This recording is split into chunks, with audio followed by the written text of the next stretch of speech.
I sat down and talked to my husband and I was like, hey, I feel like this is an undue burden and it's overwhelm that you just are totally unaware of that I am carrying in my head. We need to have a conversation about how we can rebalance it. And he said, absolutely. I'm so glad you brought this up. This is so great. My husband's an amazing person. He's all about equitable division of labor. And he said the magic words, just give me a list.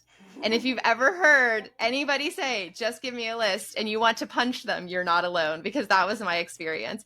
By saying, I'm here to help, you're not actually taking on ownership of the mental load and of the management of running a family and caregiving, taking care of children, taking care of a home, etc. You're saying, tell me what to do and I'll do it, but you're showing up. Welcome to the Marriage and Motherhood podcast. I'm your host, Michelle Perda. As a marriage coach who's married with 3 kids, I know how much parenthood could change a marriage. If flirting, laughing, and having fun together feels like a thing of the past, then I'm here to teach you that marriage doesn't have to feel so hard with your parents, and your marriage can thrive even when you're in the season of raising kids. Whether you're in a good place in your marriage and you just want to continue growing together, or you're wondering if you even like your spouse anymore, this podcast has something for you. Join me here each week as we dive into what it takes to help your marriage grow, and maybe even do a 180. You'll learn ways to handle conflict better, bring that spark back into your relationship, as well as learn how to improve other areas of your life from my lovely guest experts. Are you ready for the next stage of your life and marriage? Let's dive in. Hello, welcome back to another episode of the Marriage and Motherhood podcast. Today we're going to be talking about something that we can all relate to that has us feeling so drained, so exhausted, so decision fatigue and anxious and all the things, and that's mental load.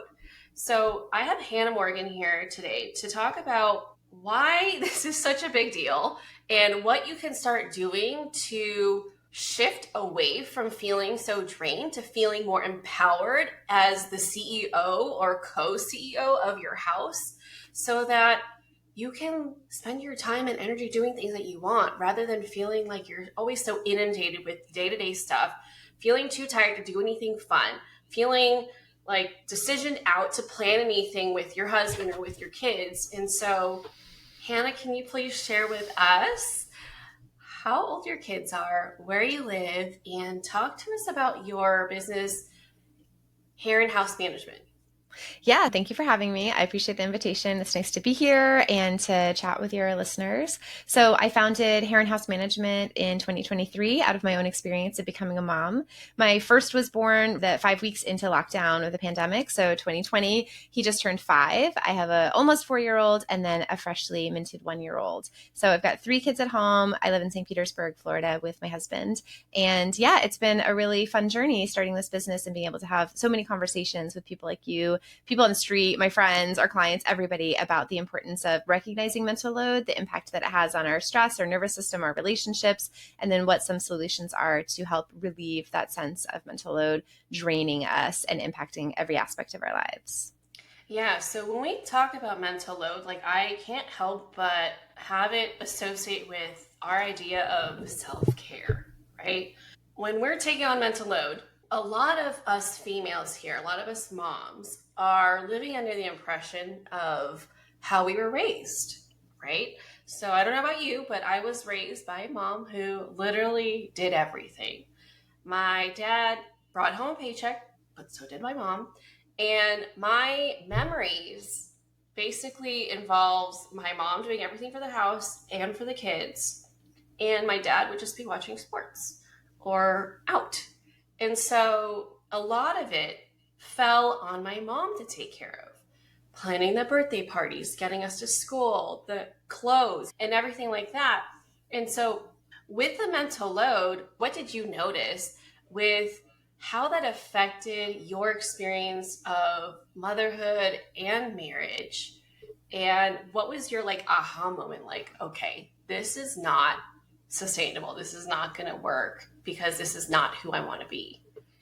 Yeah. So, I mean, my husband and I both grew up in homes where our moms did most of, if not all of, the caregiving, the domestic duties, the invisible labor, the mental load, all of those things, while our dads were the primary earners. And that wasn't for lack of talent, skill, education, or even desire by our moms, but that was the norm that they were raised in and that they chose to continue. So I always knew that that wasn't going to be me when I was 8 years into my marriage before we even had children. I had an established career, and it wasn't something that I was interested in trading out for the sole identity of being a parent. I wanted to also be able to work and to do other things outside the home. And so when the pandemic hit and I had my first child, there were so many conversations that my husband and I were having. And it was really interesting to unwind and break down a lot of the narratives that we had heard around who would be responsible for what and how that would go. So, for example, I remember talking to a friend of mine who had 2 young children at the time. And he said, yeah, it's really hard for dads to really do anything and to be helpful at the beginning because of the breastfeeding. You're constantly breastfeeding. Well, my breastfeeding journey came to a very abrupt end after 3 failed days. Formula family forever since then. And I realized that that was kind of a false narrative in our house. And I think for other people too, that dads are helping, right? And that implies that the primary weight of caregiving is on the mother. When you make feeding something that everybody can participate in, it really does change the way that you orient your time around having a newborn and responsibility. And so that was a conversation that we had around leveling the playing field. Other things that changed in our dynamic was that the pandemic hit and my husband decided to be a stay-at-home dad for the first year of our lives. So there again, that was an intentional choice that we were making as a family to kind of shift that narrative in the way that we wanted to do it. And so as we had more children, our lives became more complicated. He went back to work and our careers accelerated. It just was a lot of conversations around who's going to be responsible for what. And I can remember one day before starting this business, I was feeling overwhelmed by the mental load. And I felt like the invisible labor, like all of the things that I do behind the scenes, and by behind the scenes, I mean in my head, to do that planning, researching, anticipating when's the next doctor's visit need to happen at the next growth milestone. You know, what are we doing for Teacher Appreciation Week next week that I read in the newsletter that didn't really, maybe he read it, didn't sink in, whatever it may be. A million examples like that anybody listening can have their own version of. So I sat down and talked to my husband about it. And I was like, hey, I feel like this is an undue burden and it's overwhelm that you just are totally unaware of that I am carrying in my head. We need to have a conversation about how we can rebalance it. And he said, absolutely. I'm so glad you brought this up. This is so great. My husband's an amazing person. He's all about equitable division of labor. And he said the magic words, just give me a list. And if you've ever heard anybody say, just give me a list, and you want to punch them, you're not alone, because that was my experience.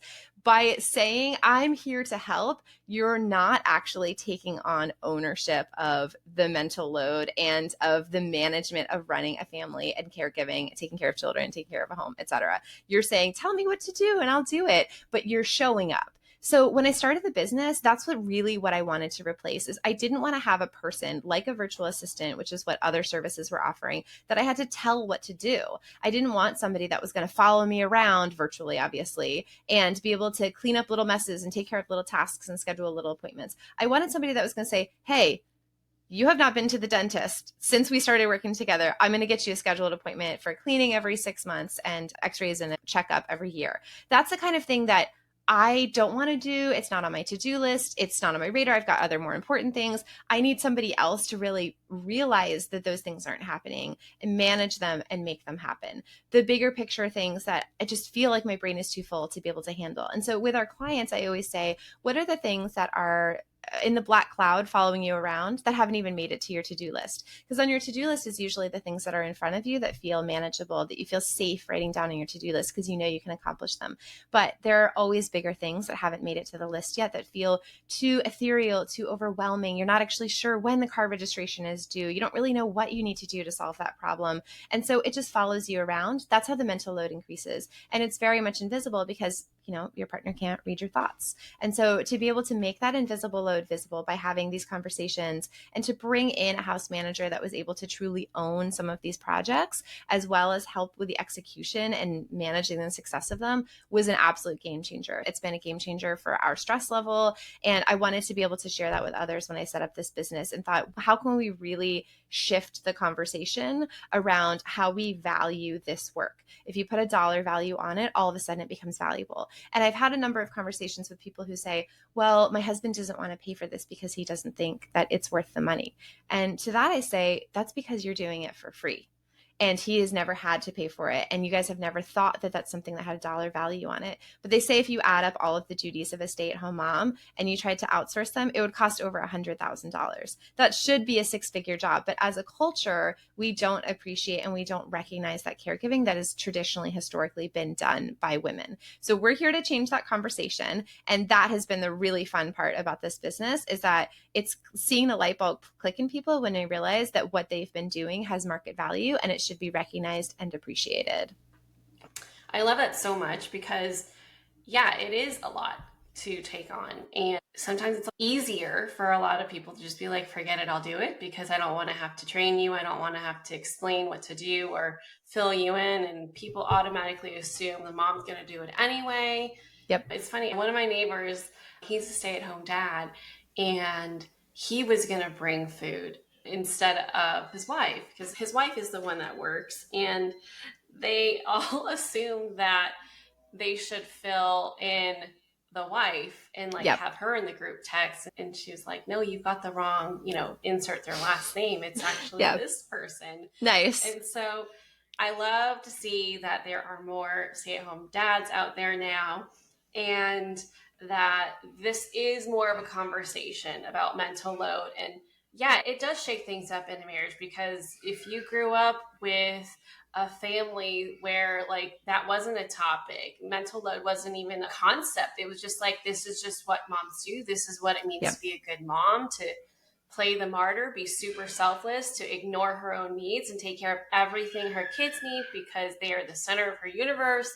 And it's her job to make sure that everyone has what they need and everyone is where they need to be. Then of course, like bringing it to the forefront of a marriage and being like, hey, like, I can't do this all. And your spouse is like, what do you mean you can't do it all?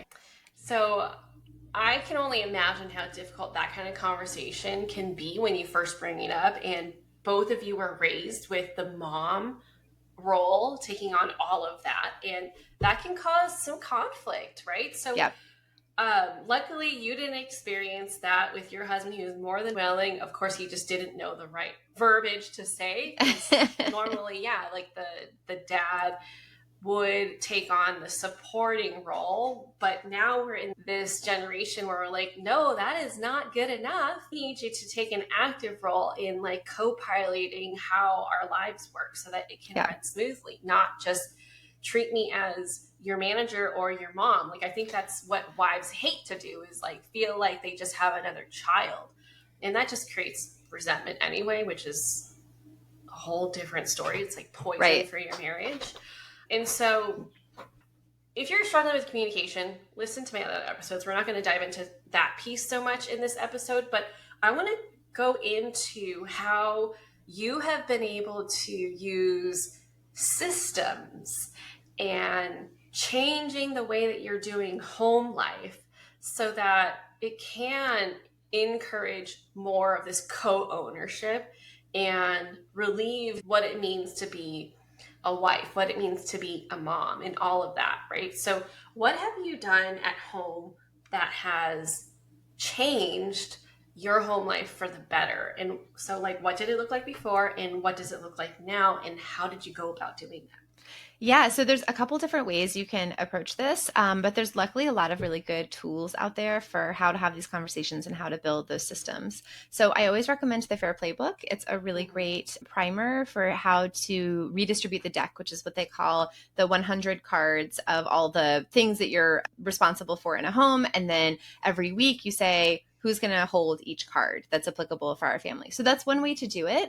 My husband and I did a slightly different version where we basically came up with like all of the tasks and projects and arenas of ownership in our family. And we put it into a spreadsheet and then we kind of assigned it out that way. And then you just tweak as you go and you figure out what works and what doesn't work.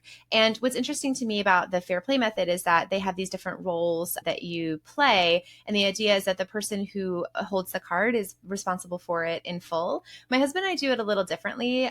We'll have whoever is responsible for the success of the project, but then we consult each other. And so it's still more collaborative. It's very rare that there would be something that one of us would own without the other one being involved or being informed of the process or having some decision making.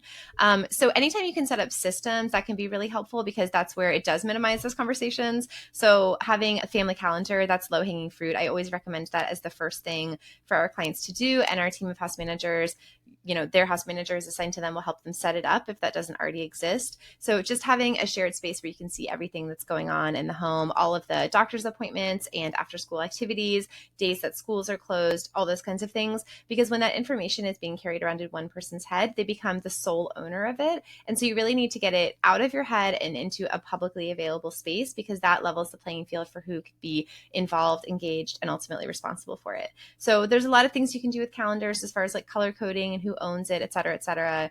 I'm a big fan of using a project management software for dealing with the projects and all of the ensuing tasks. So for our team, we use Asana, and I also use that with my husband and our house manager. Asana is a really great tool. They have a free version. I encourage anybody to check it out. There's other ones out there, but I really love Asana because you can very easily lay out all of your projects. You can keep them organized by task lists. You can have different views, because one thing that we don't always realize is that your way of approaching things may be different from your partner's. And so one partner might prefer to see the Gantt chart view or the calendar view so they can see everything that's coming up. The other partner might prefer to see things organized by priority or deadline or whatever it may be. And then once you get all of those projects and the tasks that are related out and onto digital paper, then you can really break down who's going to be responsible for what. So instead of one person holding the card or being fully responsible for the birthday party, you can split it up and say, you order the cake, you handle the invitations. And so those are the kind of conversations that these tools can help facilitate, that really help even out who is being involved, but also changing this conversation around, I need you to order the cake. Instead of it being that where you retain a management role and you're delegating to people, you're creating an open field for everybody to be involved. And sometimes, it can be a process. Maybe your partner doesn't want to be as engaged as you would like them to be. And so I would say applying some of the same tactics that you use with your children to say, okay, what are you going to do? Like, this is something I say with my kids, like, what do you want to clean up? We need to leave. The house needs to be cleaned before we go. What do you want to clean up? So looking at the list for all the birthday party stuff and say, what's missing? What do we need to add? What do you want to take on? You're really good at X, Y, and Z. Why don't you handle this? This is something I prefer doing. I'm going to handle this part of it. And then bringing the house manager in as a third party to help facilitate those conversations. That's where we get a lot of the relief of the mental load, because they're the ones that are saying, here's all the things that need to happen for the birthday party.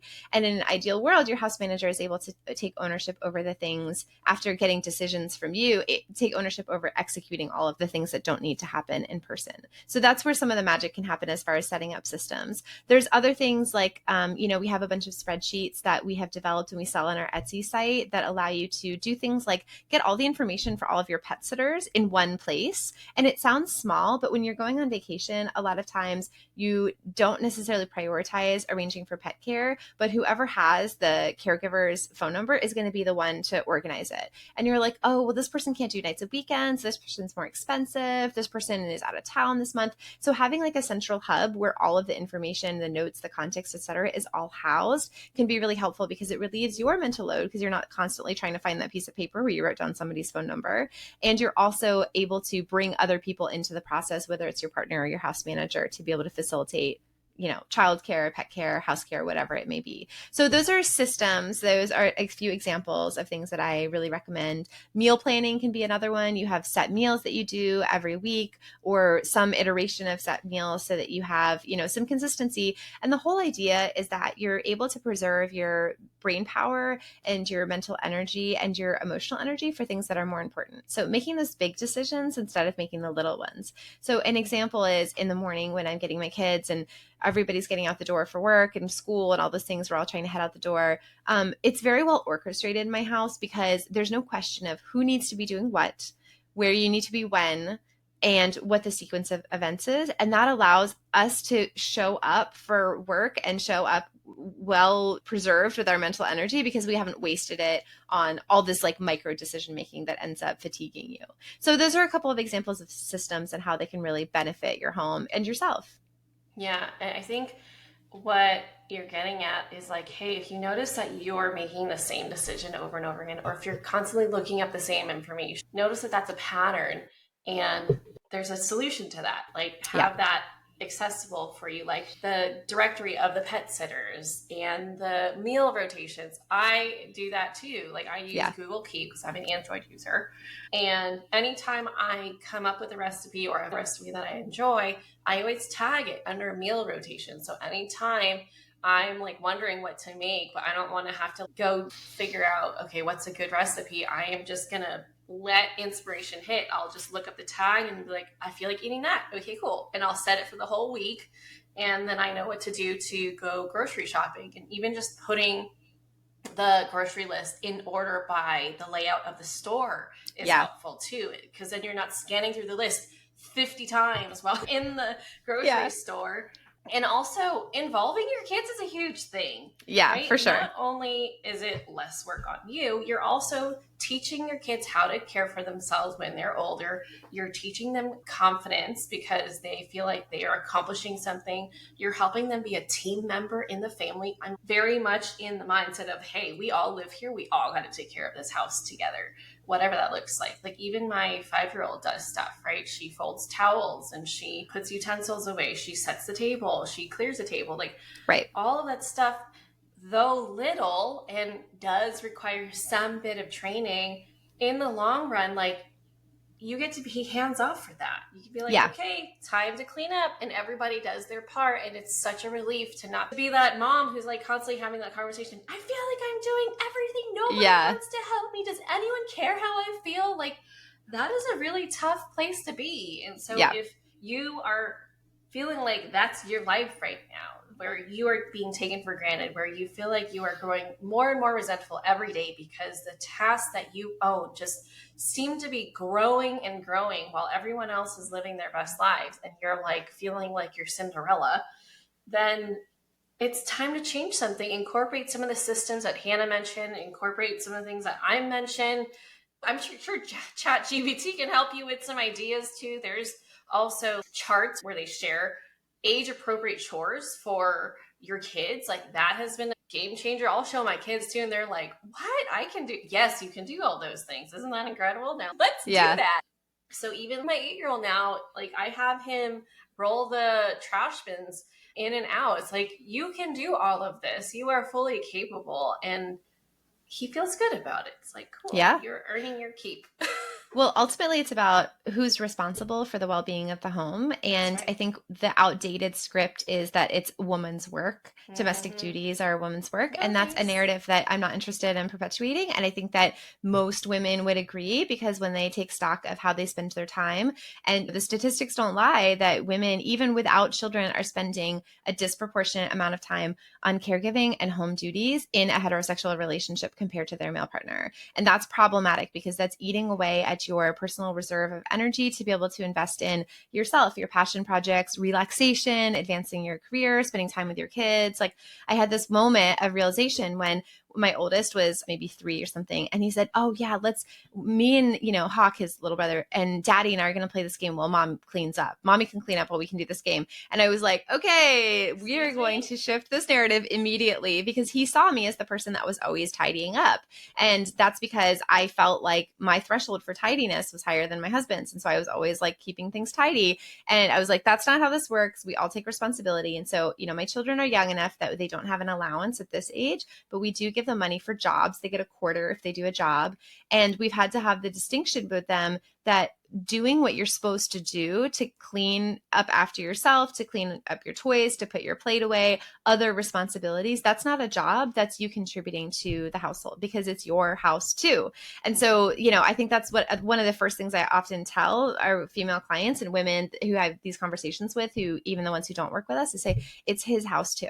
Just because the dishes are in the sink doesn't mean that that's your responsibility. They're his dishes. It's his house. They're his children. Like, oh, is dad babysitting? No, he's parenting. Is dad helping? No, he's raising his own children. This is not something that needs to be assumed to be a woman's duty. Now, if there is an assignment of labor that feels consensual and mutually agreeable that you guys have in your home that works for everybody, and you feel like your time is equally valued and you're respected for your contributions, that's fine. That's the point. Do it however you want to, but do it with intention. Don't do it because you're modeling how you were raised without reconsidering how that might be disproportionately impacting you negatively and impacting your leisure time. And so there's this concept that everybody's time is equally valuable. And we go to work and we live in this capitalist society where we're assigned a dollar value to our time. And that is tragic, but also the way it works. But when you clock out of work and you come home, your time is equally valuable to your partners, and that needs to be recognized. Even if your partner makes more money, it doesn't mean that you need to be doing more around the home and taking on more mental load.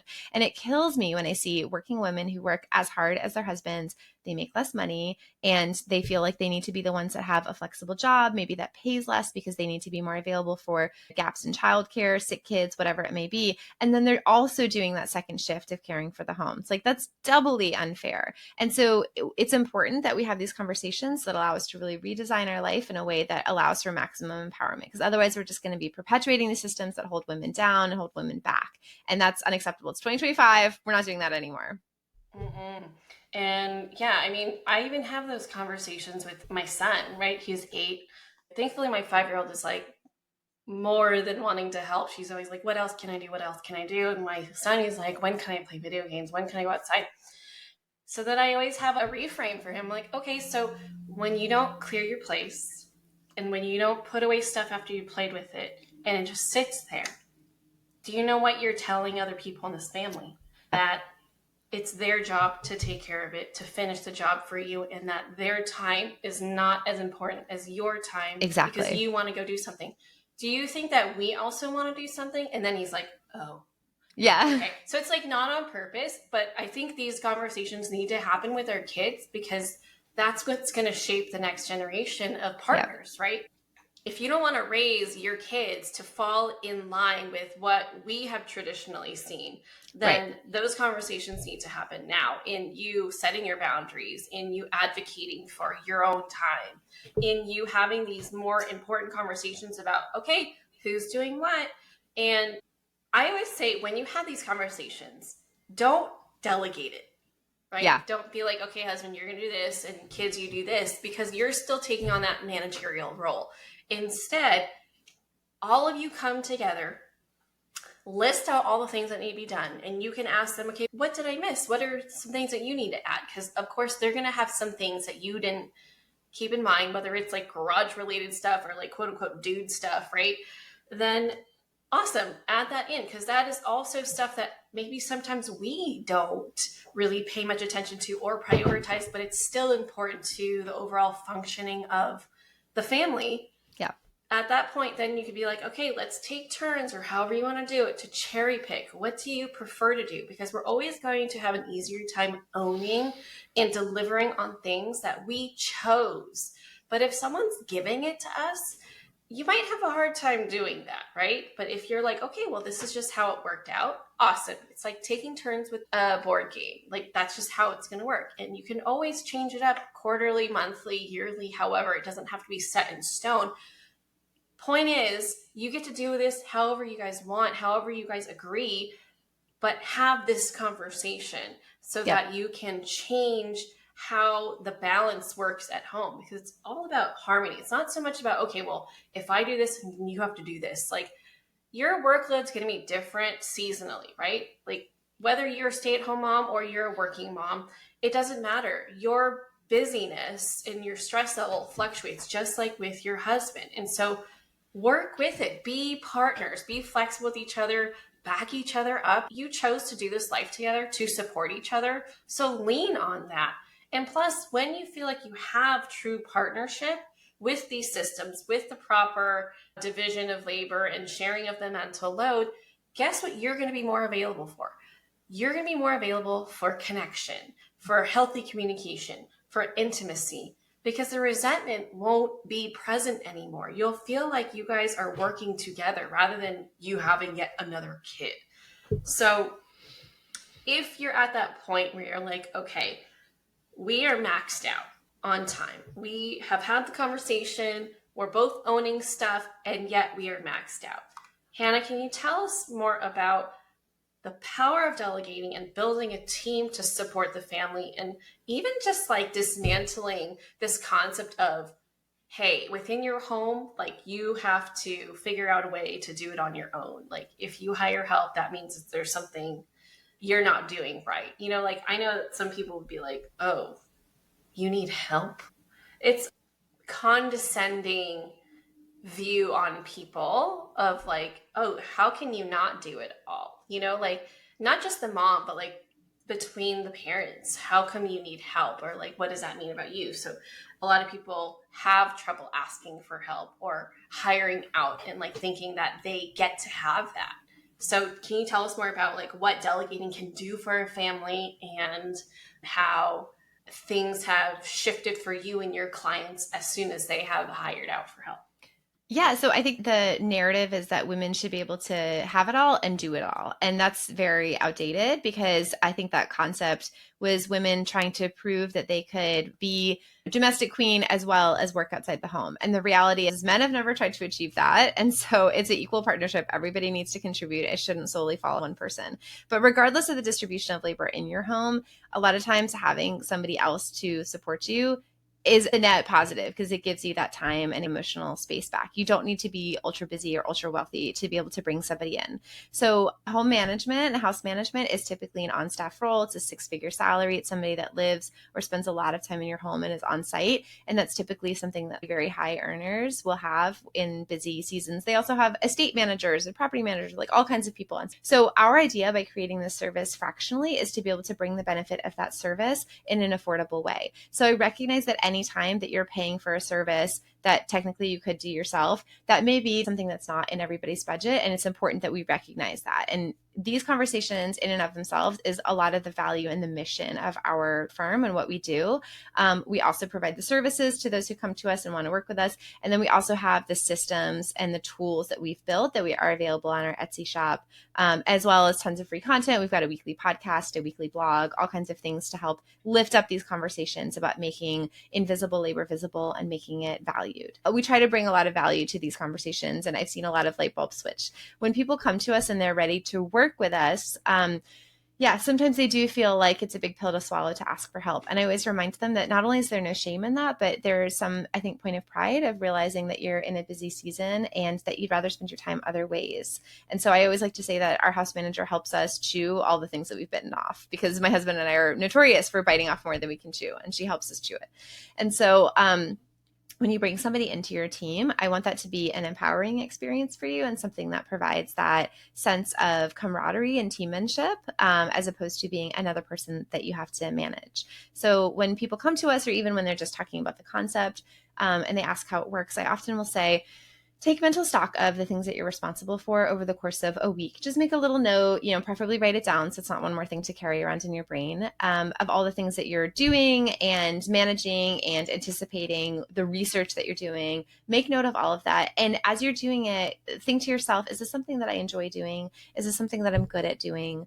And is this something that I feel like somebody else could do better? Because there are lots of things at home and in business that, we can do, but that maybe someone else could do better. Like, I will fully admit, I'm not the best at cleaning my house. My husband is like way better at it, but I do the daily cleans. He does the deep cleans because he doesn't do it every day, but he will do the deep cleans, and he's much better at it. So when I brought somebody into our family and created that team like atmosphere, we had to realize what things can somebody else do for us and what things could they do better. And that has been a huge value add for us, not just farming out the low skill things, it's farming out the project management and owning the success, and also specific projects. Like, when you're picking out a gift for somebody, sometimes you're like, oh, I don't know what to get my mom for Mother's Day or my husband for his birthday or whatever it may be. Having a fresh perspective and somebody who's willing to put in the time to do the research and to find something and to do the comparison shopping and find an activity that they would like, et cetera, et cetera.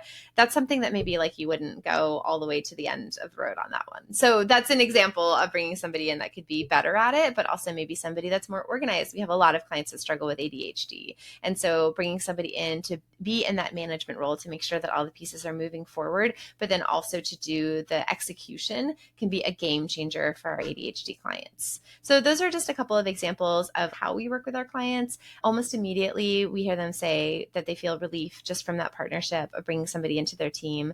And then also hearing their stress cloud, all of those things in their to-do list that are following them around, seeing them reflected on their Asana board and laid out in a way that feels digestible so that they can organize it by what the deadlines are that are coming up soon or what priorities they organize, that makes it feel so much more manageable, because it goes from having 200 ethereal things to having 5 buckets of things, home, work, health, money, kids, school, whatever the buckets are. And then seeing those 4 things that really need to get done this week and knowing that somebody's going to be supporting you, helping them happen, or just doing them for you, that can be a huge game changer. I love that. And so if you feel like you are drowning in this mental load stuff, or if you're just like self-aware and you're like, you know what, that's not for me, I would rather someone else do it so I can focus on what I want to focus on, go reach out to Hannah, go connect with her. Hannah, where is the best place to connect with you? And tell us about your podcast. Yeah, so our best place to start is our website. It's heronhousemanagement.com. So it's Heron, housemanagement.com. And you can connect with us on Instagram and Facebook. Our handle is the same thing, Heron House Management. And then we have a weekly podcast called De-Stress the Nest, where we have 10-minute bite-sized tips from experts, including Michelle, sharing systems that help minimize stress at home. And so it's everything from meal planning to communicating with your partner to summer camp management and all kinds of useful tips. And you can kind of choose your own adventure through our topics. That drops every Tuesday. And then we have also a blog that comes out roughly every Wednesday. And that's kind of more reflection on parenting and this journey of managing and building systems and just kind of whatever is going on that week that we need to talk about. Those are all great ways to connect with us. You can also reach out to us directly through our website. Our contact us button goes into our team. And so you can reach out if you would like to schedule an introductory call to learn more services and how we can work for you. And if you find yourself asking, I don't even know where to start, I feel overwhelmed, I don't know what they would do, check out our website for the What We Do tab, because that walks through about 50 things that are some of our most common projects and tasks that we help our clients with. And that idea is that just to generate ideas, because people always come to us with, I have this really weird problem, I don't know if you're going to help us solve it. And the answer is always yes. We love weird problems. We cherish them because they keep it interesting and fun. But we also love the mundane and the system setting. So check it out. And then it also gives a little walkthrough of how we work together. We do that introductory call where we talk about what your needs are. We assign you to a house manager. You meet with your house manager, set up your Asana board. Your house manager owns the Asana board, although you're in there. So you have full transparency. It's your communication tool. And then you do regular calls with your house manager to check in. It's either once a month, once a week, depending on what your cadence is. Our subscriptions are 10, 15, and 20 plus hours a month. So we really help you customize it to be able to meet your family's needs. And you can also change those depending on the busyness of your season, because we understand that things change throughout the year. And so a lot of times going into summer, we need extra help planning childcare, summer vacations, things like that. And then going into holidays can also be a really busy season. So being able to track all of your gifts, plan parties, plan travel, get your holiday cards out, like all those kinds of things are things that we can help you with.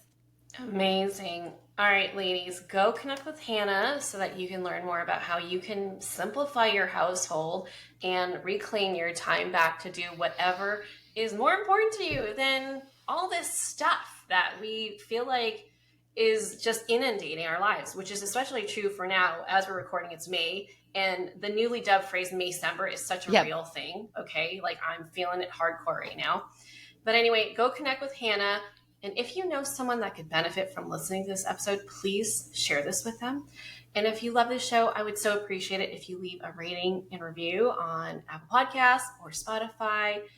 But that's it. I hope that you are walking away from this episode getting some inspiration on how you can start to simplify your life and household and have more partnership with your husband.